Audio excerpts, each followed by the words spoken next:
Hello friends, welcome back my YouTube channel MK sir inspiration. दोस्तों, आज के इस वीडियो में हम 12th केमिस्ट्री के अंदर जितनी महत्वपूर्ण टिप्पणियां हैं उन सभी को देखने वाले हैं।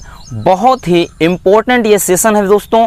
आज के इस वीडियो में हम पूरे किताब के जितनी महत्वपूर्ण टिप्पणियां हैं उनको देखने वाले हैं और ये सभी आपके रिपीटेड क्वेश्चन हैं। हमने प्रीवियस ईयर के 5 साल के क्वेश्चन पेपर को उठाया दोस्तों और उनमें से क्वेश्चन को हमने पिक किया और आज उसी टॉपिक को हम बहुत ही सिंपल शब्दों में समझने वाले हैं। जो हमारा टॉपिक होगा, आप देख रहे हैं, बिंदु दोष, ब्राउनी गति, टिंडल प्रभाव, वैद्युत कण संचलन, स्कंदन, अपोहन, पेप्टीकरण, हार्डी-सुल्जे नियम, स्वर्ण संख्या, एंजाइम उत्प्रेरण।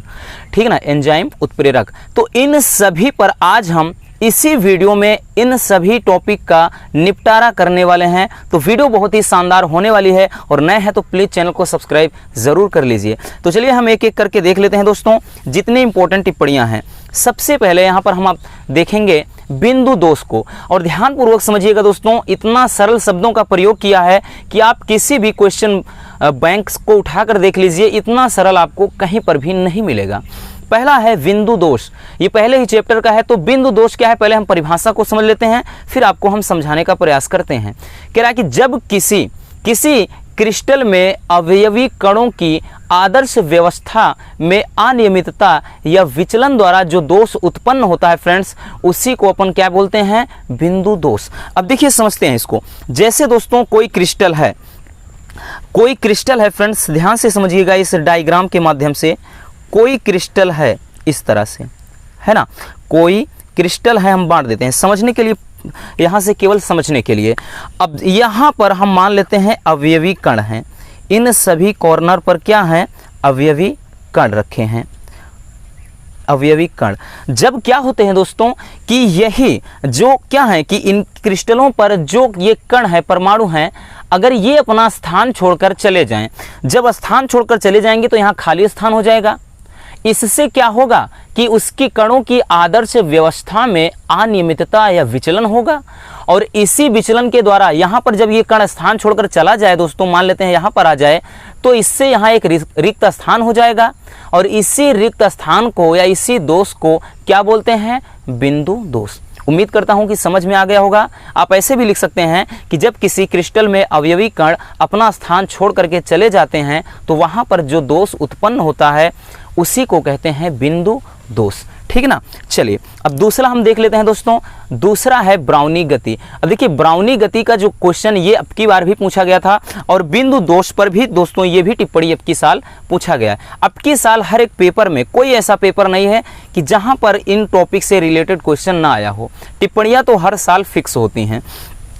देखिए ब्राउनी गति क्या है दोस्तों, तो परिभाषा देख लेते हैं कि कोलाइडी विलयन में कोलाइडी कण सदैव टेढ़ी मेढ़ी गति करते रहते हैं, इसी गति को क्या कहते हैं, ब्राउनी गति। यानी जो कोलाइडी कण होते हैं दोस्तों वो हमेशा क्या है कि टेढ़ी मेढ़ी, ऐसे हमेशा टेढ़ी मेढ़ी तरीके से गति करते रहते हैं, ऐसे आप बना सकते हैं। इसी गति को क्या कहते हैं, ब्राउनी गति। क्योंकि रॉबर्ट ब्राउन नामक वैज्ञानिक ने इसे सबसे पहले इस एक्सपेरिमेंट को किया था, इसीलिए इसको क्या नाम दिया गया है, ब्राउनी गति।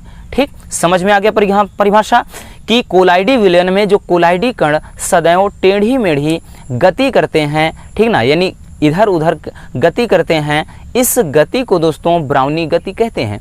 अब इसमें क्वेश्चन और इन्वॉल्व होता है फ्रेंड्स कि ब्राउनी गति का कारण क्या होता है। तो ब्राउनी गति का जो कारण है फ्रेंड्स वो क्या है कि कोलाइडी कणों के बीच टक्कर, यानी जो कोलाइडी कण होते हैं जब आपस में टकराते हैं तभी क्या होता है, ब्राउनी गति होती है, नहीं तो ब्राउनी गति कभी संभव नहीं है। नेक्स्ट क्वेश्चन इसी से बनता है कि ब्राउनी गति को प्रभावित करने वाले कारक कौन कौन से हैं। तो प्रभावित करने वाले फ्रेंड्स कारक कौन कौन से हैं, कणों का आकार और विलयन की सांद्रता। ठीक, कणों का आकार यानी कण का आकार जितना बड़ा होगा ब्राउनी गति उतनी ही की कम हो जाएगी। ठीक, तो कणों के आकार पर भी ब्राउनी गति निर्भर करती है और विलयन की सांद्रता कि विलयन की सांद्रता कितनी अधिक है या कितनी कम है। तो इस टाइप के क्वेश्चन आपके बनते हैं। आएगा कि ब्राउनी गति पर टिप्पणी लिखिए। नेक्स्ट क्वेश्चन फ्रेंड्स देखते हैं कि टिंडल प्रभाव, this is the most important heading, आपके लिए बहुत ज़्यादा ये महत्वपूर्ण है। तो सबसे पहले इसकी परिभाषा देख लेते हैं, फिर हम इसको चित्र के माध्यम से समझते हैं। ओके, देखिए टिंडल प्रभाव क्या है दोस्तों कि कोलाइडी विलयन को अंधेरे कमरे में रखकर उसमें से प्रकाश की किरण पुंज को जब प्रवाहित करते हैं यानी गुजारते हैं, ठीक ना, प्रवाहित करने का मतलब यहाँ पे पानी तो है नहीं, वो किरण पुंज को गुजारते हैं आप लिख सकते हैं, तो प्रकाश की जो दिशा के लंबवत देखने पर उसमें एक शंकु जैसी आकृति दिखाई देती है। इस घटना को टिंडल प्रभाव कहते हैं। चलिए अब इसको हम एक चित्र के माध्यम से समझ लेते हैं। जैसे यहाँ पर देखिए क्या है फ्रेंड्स, ये आपका एक रखा गया है कि कोलाइडी विलयन, इसमें क्या है कि ये एक कोलाइडी विलयन है और ये अंधेरे कमरे में रखा गया है। कोलाइडी विलयन का मतलब जैसे एल्बुमिन है, जिलेटिन है, गोंद है, ठीक है ना, तो कोलाइडी विलयन है और इसमें यहाँ से कोई प्रकाश स्रोत जब प्रकाश की किरणें इस पर डाली जा रही हैं तो ऊपर से, यानी यही तो कहा है ना कि प्रकाश किरण पुंज को प्रवाहित करते हैं, तो प्रकाश की दिशा के लंबवत, प्रकाश की दिशा ये है और इसके लंबवत यहाँ से जब देखते हैं तो इस कोलाइडी विलयन में दोस्तों आपको दिख रहा होगा इतना, ठीक ना, तो एक शंकु जैसी आकृति दिखाई देती है और इस घटना को ही क्या कहते हैं, टिंडल प्रभाव कहते हैं। तो आप इसको बहुत ही सिंपल वे में लिख सकते हैं। अगला क्वेश्चन है दोस्तों कि वैद्युत कण संचलन क्या है दोस्तों, वैद्युत कण संचलन परिभाषा समझ लेते हैं। क्या है कि जब कोलाइडी विलयन में विपरीत आवेशित इलेक्ट्रोड को रखा जाता है, एक एक वर्ड को ध्यान से समझिएगा दोस्तों, कि जब कोलाइडी विलयन हमने बताया ना, चाहे एल्बुमिन हो, जिलेटिन हो, गोंद हो, शहद हो, ये सब कोलाइडी विलयन में आएंगे।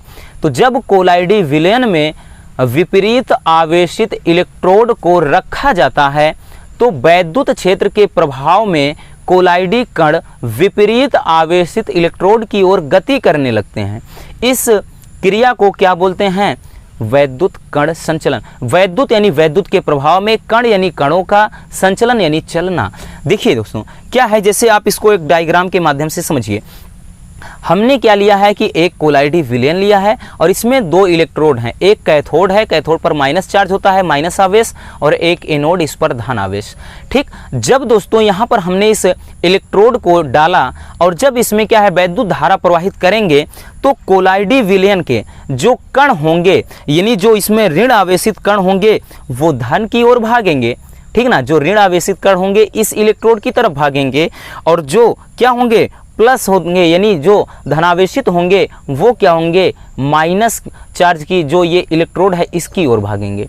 तो ये कब संभव होगा, जब वैद्युत क्षेत्र उत्पन्न होगा। तो वैद्युत क्षेत्र के प्रभाव में क्या होता है, कोलाइडी कण का मतलब क्या है, इसमें जो कण है वो विपरीत आवेशित इलेक्ट्रोड की ओर यानी जो ऋण कण है दोस्तों वो धन इलेक्ट्रोड की ओर भागेंगे और जो धन कण है वो ऋण इलेक्ट्रोड की यानी कैथोड की ओर भागेंगे। और इसी घटना को क्या कहते हैं दोस्तों, वैद्युत कण संचलन कहते हैं। उम्मीद करता हूं कि ये समझ में आ गया होगा। ठीक, चलिए हम नेक्स्ट देख लेते हैं। पांचवा है दोस्तों अस्कंदन। अस्कंदन क्या है, ये भी काफ़ी ज़्यादा इंपॉर्टेंट है। कह रहा है कि पहले परिभाषा देख लीजिए कि जब कोलाइडी कणों पर से आवेश को हटा लिया जाए तो ये कोलाइडी कण एक दूसरे से संयुक्त होकर यानी मिलकर बड़े कण का निर्माण करते हैं और इसी प्रक्रिया को अस्कंदन कहते हैं। यानी आप सिंपल सी परिभाषा है दोस्तों कि जब इसमें ध्यान देना, जैसे छोटे छोटे कण हैं और ये सभी कण फ्रेंड्स मिलकर यानी ये मिल जाते हैं तो इस तरह से एक बड़े कण का निर्माण होते हैं। ठीक ना, आपने देखा होगा जैसे क्या है किसी नाली में मिट्टियां प्रवाहित हो रही मिट्टी, तो मिट्टी जब धीरे धीरे उनके कण इकट्ठा हो जाते हैं तो एक डेल्टा का निर्माण कर देते हैं। ठीक है ना, एक डेल्टा का निर्माण कर देते हैं, कहने का मतलब एक ढेर लग जाता है मिट्टी का।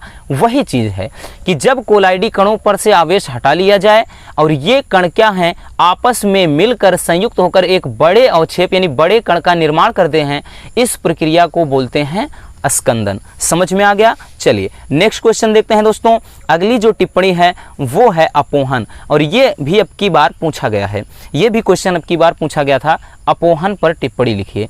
तो इसको समझ लेते हैं कि जब अशुद्ध साल को अर्धपारगम्य झिल्ली में, अर्धपारगम्य झिल्ली इसी को चर्मपात्र झिल्ली कहते हैं। जैसे हमारा स्किन यानी त्वचा हो गया, और जैसे अंडे की झिल्ली होती है उसमें होता है ना, अंडे की जो ऊपरी लेयर होती है उसके अंदर एक महीन झिल्ली होती है, या प्याज की झिल्ली कह लें, वही चीज़ है कि जब अशुद्ध साल को यानी अशुद्धियाँ मिली हों किसी कोलाइडी विलयन में, वही कि जब अशुद्ध साल को अर्धपारगम्य झिल्ली में भरकर जल से भरे पात्र में लटका दिया जाता है तो अशुद्धियाँ धीरे धीरे जल में विसरित हो जाती हैं तथा शुद्ध साल थैली में शेष या झिल्ली में शेष बच जाता है। इस प्रक्रिया को अपोहन कहते हैं। अब चलिए इसको हम एक चित्र के माध्यम से समझ लेते हैं। जैसे दोस्तों ये क्या है, एक अशुद्ध, ये एक थैली है यानी अर्धपारगम्य झिल्ली, यानी जिसमें से अर्धपारगम्य झिल्ली की परिभाषा भी पूछ ले तो वह झिल्ली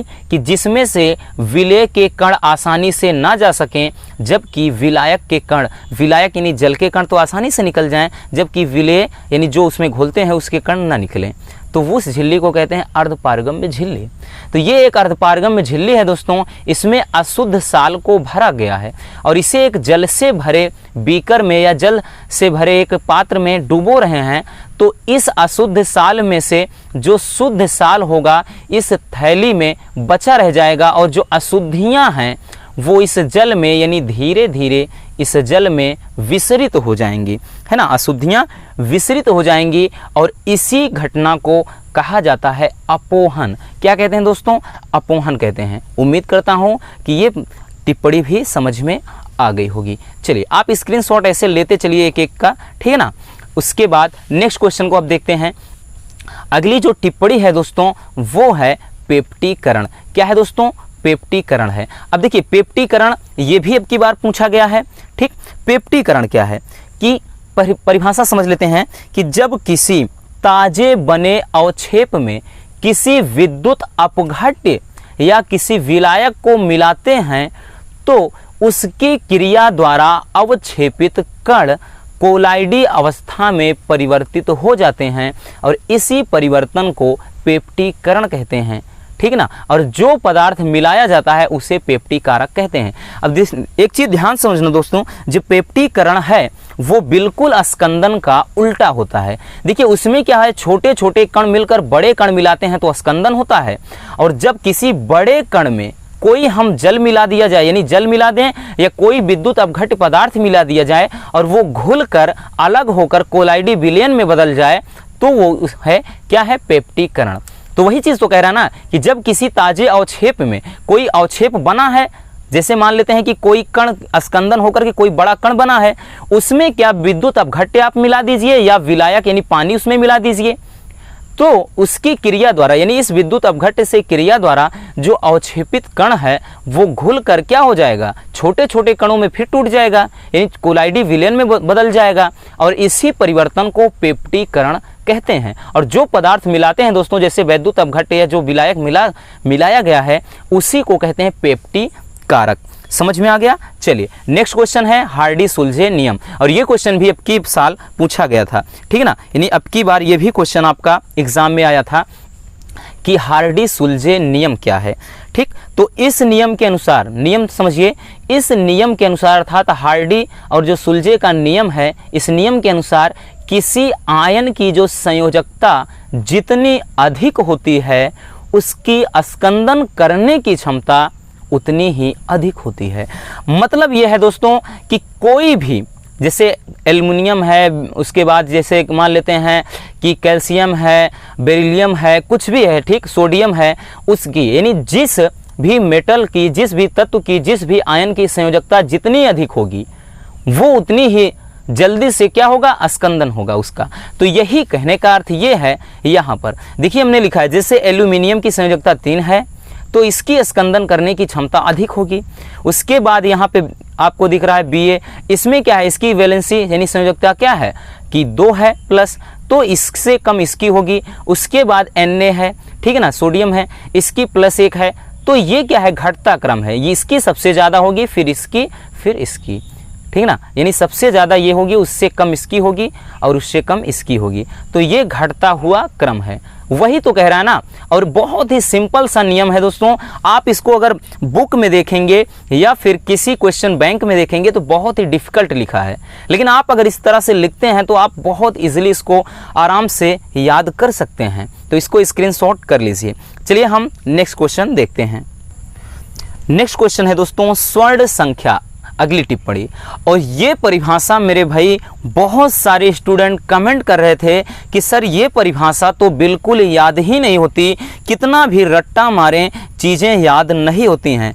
तो मेरे दोस्त, अगर आप चीज़ों को रट्टा मारोगे तो चीज़ें विजुलाइज कैसे होंगी, दिमाग में कैसे घुसेंगी?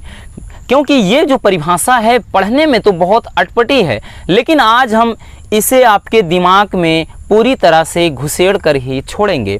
पहले हम देख लेते हैं कि स्वर्ण संख्या गोल्ड नंबर है क्या। What is gold number?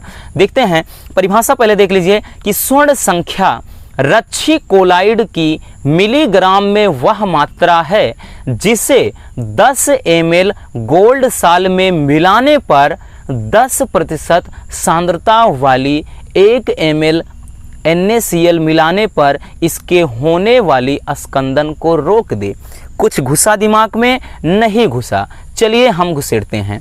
देखिए एक फिगर आपको दिख रहा होगा दोस्तों, ध्यान से समझिएगा मेरे रसगुल्लों।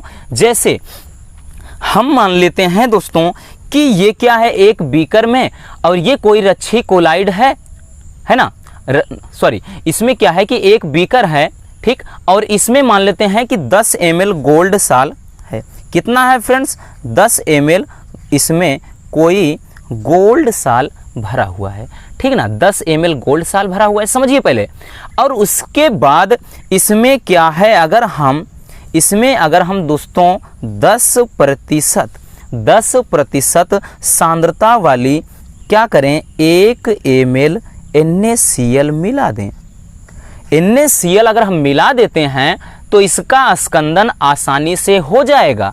कहने का मतलब जो 10 ml गोल्ड साल है, ये रेड कलर का होता है दोस्तों, इसमें अगर हम 10% यानी सांद्रता NaCl की, ये जो साल्ट है इसकी सांद्रता कितनी है, 10%, और इस 10% सांद्रता वाले 1 ml को अगर इसमें हम घोल देंगे दोस्तों तो इसका स्कंदन आसानी से हो जाएगा। यानी ये क्या हो जाएगा, स्कंदित हो जाएगा, इसका रंग बदल जाएगा दोस्तों।